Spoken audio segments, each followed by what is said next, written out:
how did you start? Was it a tradition in your home with your parents? It's very interesting. I grew up, my father was also an Orthodox rabbi, a famous rabbi in England, but an enlightened Orthodox rabbi. So I grew up in a home that was deeply rooted in Judaism, but very much open to the world and open to world culture. But I didn't get involved in interfaith relations till I was rabbi in South Africa. Basically, the government got rid of me in the end in South Africa under apartheid. But I came to interfaith relations out of a commitment to social justice, because I believe Judaism teaches us to be engaged in our society, a world around us, and South Africa was an evil regime, and therefore we had to be engaged in action against the regime. But there was no point in doing things that would immediately throw you into jail or get you expelled. One way in which one could counteract the racial separation was through religion. And so religion served me as a vehicle to encounter other communities and to bring my community into contact with other communities. And then I realized it was terribly important, because people had misunderstandings about what Judaism is, about what Jews are. And the truth was, I had misunderstandings about them too. And if I want to be understood, I need to understand. So I became more and more involved in this, and then as Chief Rabbi of Ireland, you are a state figure in Ireland, involved in a Catholic society. You have to be involved in this representation. So I then made it an academic specialization, but it's like Topsy, it just grew. It was almost providential, and I just became more and more involved in this field. You, as the International Director of Interreligious Affairs at AGC, you started your address with blessings from the Holy Land. How is your work related with Israel? Well, 50% of the time at least I'm living in Israel. Okay. And there my work is above all to build bridges between the religious communities, both within Israel and to the degree that it's possible within Palestinian society as well. I don't think religion itself can bring about a peaceful resolution of the conflict in the Middle East. Religion is not the same thing in every place, and its relationship to political power is not the same thing. But in the Middle East, to some extent, both Judaism and Islam are controlled by the political authorities. And therefore, I don't think they in themselves have the capacity to lead the political players into the right direction. But when there is the will on the part of the political leadership, then religion has a critical role to play, and I think that has been missing in the past.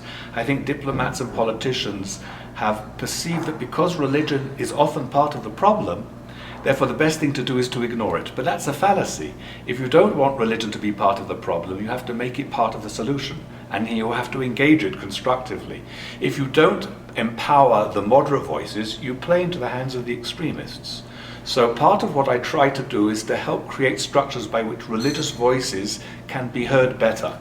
But it's not easy. But then the other 50% of the time I'm essentially representing the Jewish people around the world. Well, that inevitably also pertains to Israel, especially when I relate to Islam and to Muslim leaders. So I inevitably am involved in a certain amount of apologetics, but I try to be also constructively critical. Then, most important of all, I try to show respect to the other. And when you show a genuine respect for the other's tradition and heritage and identity, then it is amazing how much respect you can really get back. The recent conflict now, whatever they call it, knife intifada, etc. It seems like it stemmed from a religious problem, which is Al-Aqsa, true, false. Well, I know it's not true, it is a false. But what do you think about this, and how can this be controlled? Religion is part of human life. There is a well-known British sociologist who refers to religion as composed of 3 B's: belief, behavior, and belonging. And it may have different parts in different places of these 3 different components. Belonging is terribly important. This has to do with identity. And when identities are threatened, they turn to religion for a certain strength, for a certain empowerment. There is no question that the issues to do with Al-Aqsa are a significant pretext, but they are a pretext. The context is the context of frustration and lack of political resolution to the conflict.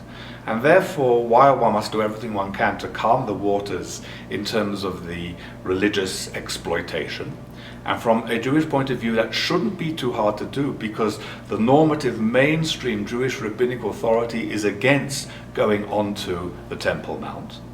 And therefore we can say categorically that we have no intention to do any harm to Al-Aqsa, and that Jewish religion is opposed to such actions that would do any harm or in any way jeopardize it. Nevertheless, if there is not a political vision, then these issues will be continuously exploited. So we have to find a political vision to be able to calm the frustration and the alienation that is to be found on both sides, on all sides of the conflict. If it was in your hands, what would you do? Well, I think that there have been some very important calls recently for a greater regional engagement, and I think there's a willingness on the part of powers regionally, and I think the challenges that the region faces with resurgent Islamic fundamentalism, most obviously in the form of ISIS, means that Israel and responsible Arab powers have more in common and more strategic interests together perhaps than ever before. And that I would hope that there would be some umbrella that would bring these different elements in the region together, that would enable also the issue of the Israeli-Palestinian conflict to be addressed within a wider context. I think that could happen, and I just hope that there will be the political will to do so.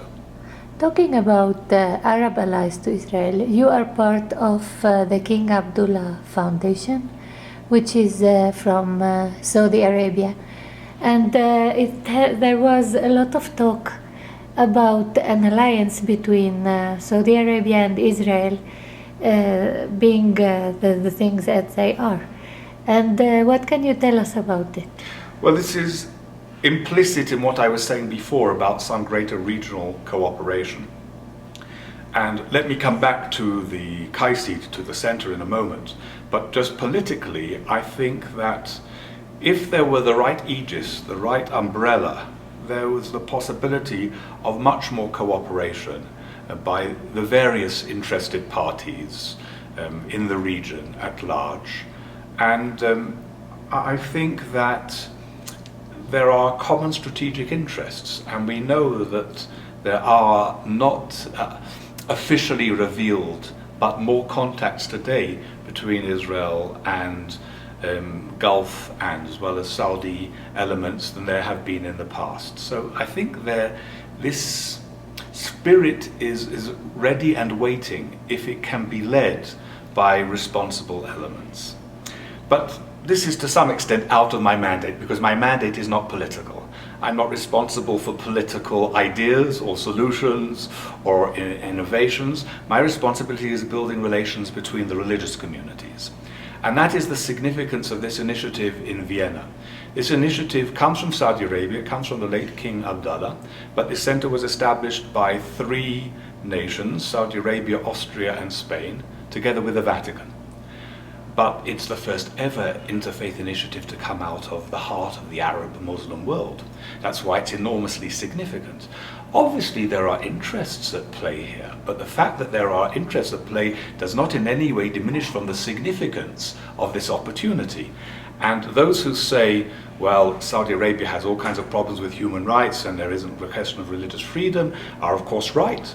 But if you say because a place is not yet at the standard you want it to be, therefore don't have anything to do with it, you cut off your nose to spite your face. This is an opportunity which is really important to embrace. And I think it's quite remarkable that you have on this center, which is overwhelmingly funded by Saudi Arabia, a board of management of 9 people who were personally authorized by King Abdullah of Saudi Arabia. You have 3 Christians, which is the Vatican, the Ecumenical Patriarchate of the Orthodox world, the Archbishop of Canterbury, 3 Muslims, 2 Sunni, 1 Shia, who was Minister of Culture of Iran under Khatami, who now lives in London, 1 Buddhist, 1 Hindu, He lives now in London? He lives in London. 1 Buddhist, 1 Hindu, and 1 Jew. And the Jew is an Israeli rabbi.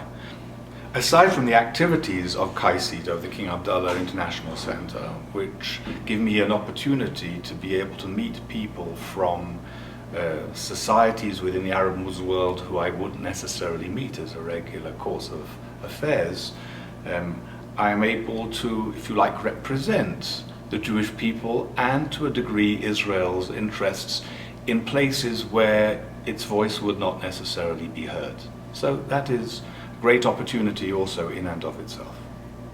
Now, Islam is just messing up with the word I feel, because finally when they take out the knife, when they behead, what they say is Allahu Akbar, and I think religion is one of the main motives that brings them to, you said frustration, but in all kinds in all these conflicts in Syria, in Iraq, and it is about religion.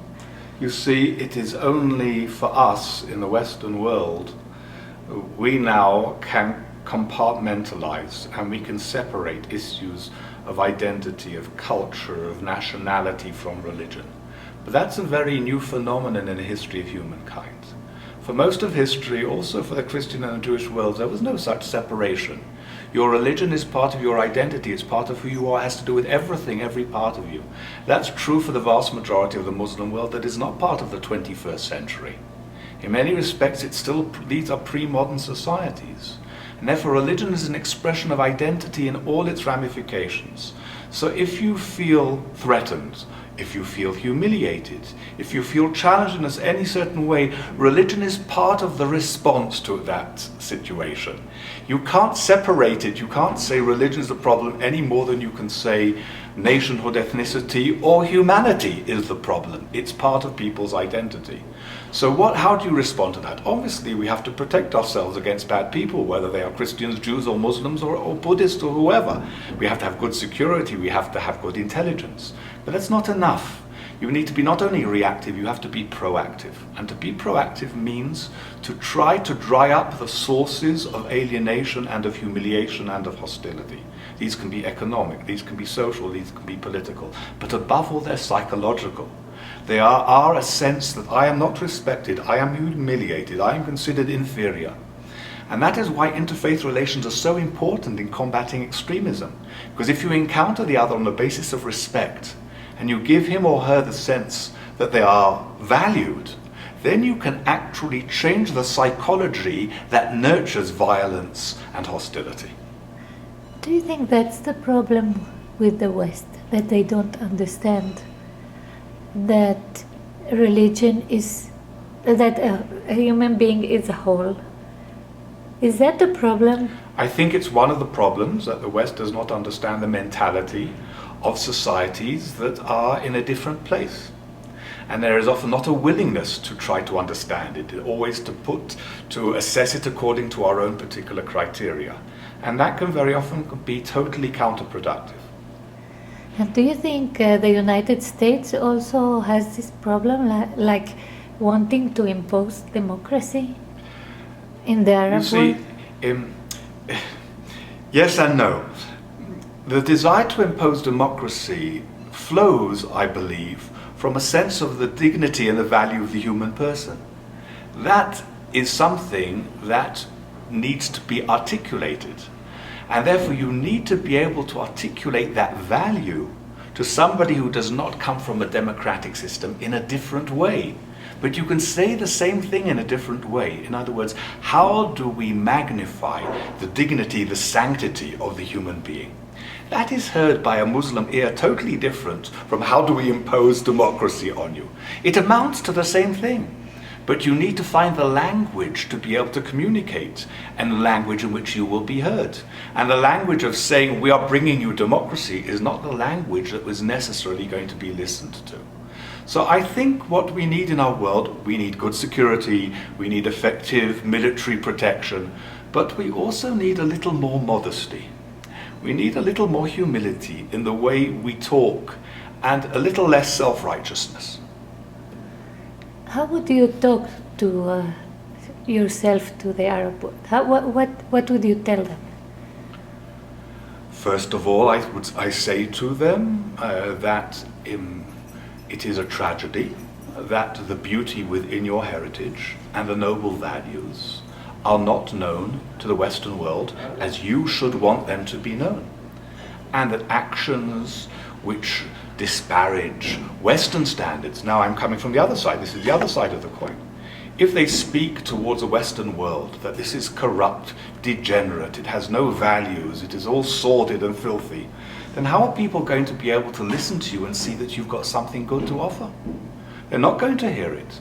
And therefore you need to develop a certain theological humility in the way you speak. You need to be able to emphasize that which is good and noble and caring and loving and respectful within your own tradition, so that you will be respected. And it is necessary for us to find the ways in which there is this kind of constructive communication. These are long-term educational processes. They can't be done overnight. But if we don't do them, then we are always going to be fighting one another. Now this seems to be a lesson you learned from all these years of doing interfaith relations. And what would be the other lessons you have learned? Well, I have learned the most important lesson, I think, for my work is not to be disappointed. Is not to have unrealistic expectations. Is to have patience. And above all, to be able to see something beautiful in the other. Even where there is ugliness, to be able to try to find the beauty. Because every tradition brings with it something that has within it something of beauty, and therefore look for the beautiful. Always try to find that which is constructive in the other. And this will be also tactically far more effective for you. If you can see that, you will be able to also get more from your interlocutor. And can you share with us one of the most disappointing moments that you had? Well, as an Israeli, there are always lots of disappointing moments. Of course, I suppose the greatest disappointing moment in recent history was the assassination of Yitzhak Rabin. And unfortunately, there was good reason for such disappointment, because that assassin was successful. He was successful not just in his target, he was successful in killing the peace process. I do not believe it is permanently dead. I am proud to be an incorrigible optimist, and that there will be future opportunities. But I suppose that was the biggest disappointment that I can recall in recent times. What is your opinion about the interreligious relation of the Jewish community in Mexico? Well, I'm very impressed with the work of Tribuna Israelita and the relationships with the Catholic Church here. I hope that in the whole of the Latin and Hispanic world there can be an emulation of this. Of course, this goes two ways. We must give acknowledgement both to the Church and its leadership here, but also to the serious efforts on the part of the Jewish community. It is very understandable for Jews to say, look, after all we've suffered at the hands of the Christian world, so we've got good reason to avoid having contact with them. But that's very short-sighted. This is not the way you make things constructive for your children and grandchildren. It's not the way you help your community. There has to be constructive engagement. And as I said before, where there is constructive engagement, generally there will be constructive response. Of course, in the case of the Catholic Church, the changes on the part of the Vatican and its official teaching are so dramatic that it's possible to be able to capitalize on these. But that's the point. You have to capitalize on them. The changes on the Olympian heights do not automatically translate down to the grassroots. There have to be agents which bring them from the heights and therefore enable their translation into schools, into universities, etc. So we are at the beginning of the process, but I think the Mexican Jewish community is demonstrating a very important constructive engagement, and I congratulate it on that. And we were surprised to see in your resume that there is a World Congress of Imams and Rabbis. There was. There was. These were four very important meetings which brought together rabbis and imams from around the world together. Unfortunately, the organization behind it had its own problems and its own financial problems, and it hasn't functioned now for a certain period of time. But there are good relationships between imams and rabbis around the world, in many different places, and I have some wonderful friendships in the Arab Muslim world as well, in particular in Morocco, also in Jordan, in the Gulf states. And we have many friends. It's very, very wrong and counterproductive to try to portray the whole, even of the Arab Muslim world, as somehow monochromatic and somehow overwhelmingly hostile. Of course, there's a lot of hostility, but there are plenty of good people and open-minded people, not to speak about in Southeast Asia. And recently AJC brought over the leaders of Islam in India. There are almost 200 million Muslims in India. That's more than the whole of the Arab world put together.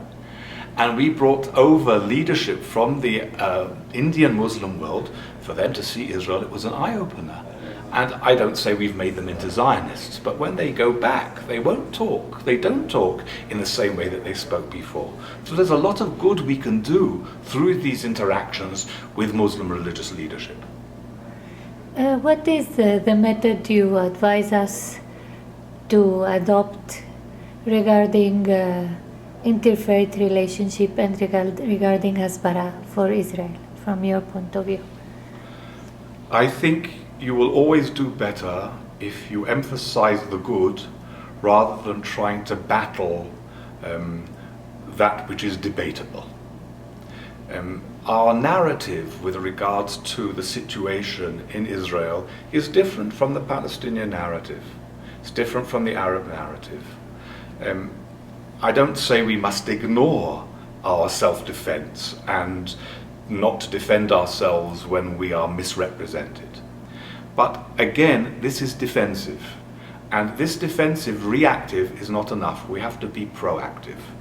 We need to spend much more energy on showing all the good things that Israel does in terms of Jewish-Arab relations, in terms of interfaith relations. We need to show our commitment to this area, that we care for human dignity, the positive things, bring out voices of Israeli Muslims, Christians and Jews to the world to show that despite differences, there is a genuine desire for coexistence and mutual respect. The more we can show positive voices of our activities and of the people within our society, the more effective I think we can be, far more effective than simply trying to battle those who are maligning us.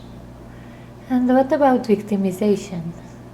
Because sometimes we tend to say we are the victims.